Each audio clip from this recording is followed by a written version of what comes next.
ভারতে তামাক সেবনের হার এখনো ভয়ানক মাত্রায় বেড়েই চলেছে। আইন থাকলেও প্রকাশ্যে ধূমপান কমছে না। আর এর ফল ভোগ করছেন সাধারণ মানুষ, যারা নিজেরা কখনোই ধূমপান করেন না। সিগারেট বা বিড়ির জ্বলন্ত অংশ থেকে যে ধোঁয়া বের হয়, তার সঙ্গে ধূমপায়ীর নিঃশ্বাসে ছাড়া ধোঁয়া মিলে তৈরি হয় এক অদৃশ্য মেঘ। এই মেঘে আক্রান্ত হচ্ছেন আশেপাশের মানুষ। একে বলা হয় পরোক্ষ ধূমপান বা সেকেন্ড হ্যান্ড স্মোকিং। আর এই পরোক্ষ ধূমপানই নীরবে হত্যা করছে হাজারো মানুষকে। বিশেষজ্ঞরা বলছেন পরোক্ষ ধূমপান শরীরে ঢুকিয়ে দেয় ভয়ানক বিষ। এতে শ্বাসকষ্ট, কাশি, ফুসফুসের সংক্রমণ বেড়ে যায়। শিশুদের ক্ষেত্রে বারবার অ্যাজমার আক্রমণ দেখা যায়।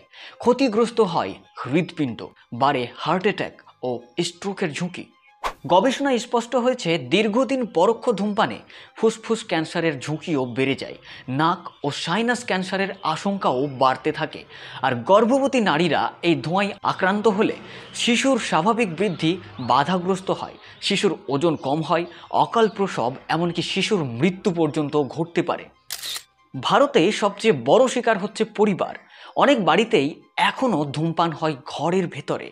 ফলে আক্রান্ত হচ্ছে শিশু, নারী এবং প্রবীণ সদস্যরা। শিশুরা যেহেতু দ্রুত শ্বাস নেয়, তাই তাদের শরীরে প্রবেশ করছে আরও বেশি পরিমাণে বিষ। তাদের অঙ্গ প্রত্যঙ্গ যেহেতু এখনও বিকশিত হচ্ছে, তাই ক্ষতির প্রভাব হচ্ছে দীর্ঘমেয়াদী। বিশেষজ্ঞরা বলছেন পরোক্ষ ধূমপান রোধ করা সম্ভব। প্রয়োজন শুধু সচেতনতা আর উদ্যোগের। বাড়ি ও গাড়িকে করতে হবে ধূমপান মুক্ত। জনসমাগম স্থলে ধূমপান বিরোধী আইন মানা জরুরি করতে হবে। পরিবার ও বন্ধুদের বোঝাতে হবে এর ক্ষতির কথা। আর ধূমপায়ীদের উৎসাহ দিতে হবে ধূমপান ছাড়তে। ভারতে ধূমপান নিয়ন্ত্রণের আইন থাকলেও কার্যকর বাস্তবায়ন ভীষণ দুর্বল। রেস্তোরাঁ, অফিস, এমনকি হাসপাতালে পর্যন্ত মানুষ আক্রান্ত হচ্ছেন পরোক্ষ ধূমপানে। বিশেষজ্ঞদের মতে আইনকে আরও কঠোরভাবে প্রয়োগ করতে হবে। পাশাপাশি বড় আকারে চালাতে হবে সচেতনতার প্রচার। পরোক্ষ ধূমপান চোখে দেখা যায় না, কিন্তু এর ক্ষতি নীরব, ধীরগতি সম্পন্ন এবং ভীষণ ভয়ঙ্কর। তাই শিশু, পরিবার আর সমাজকে বাঁচাতে এখনই পদক্ষেপ নেওয়া জরুরি। এটাই হচ্ছে সময়, কারণ নীরব ঘাতককে থামাতেই হবে। এটাই আমাদের কর্তব্য।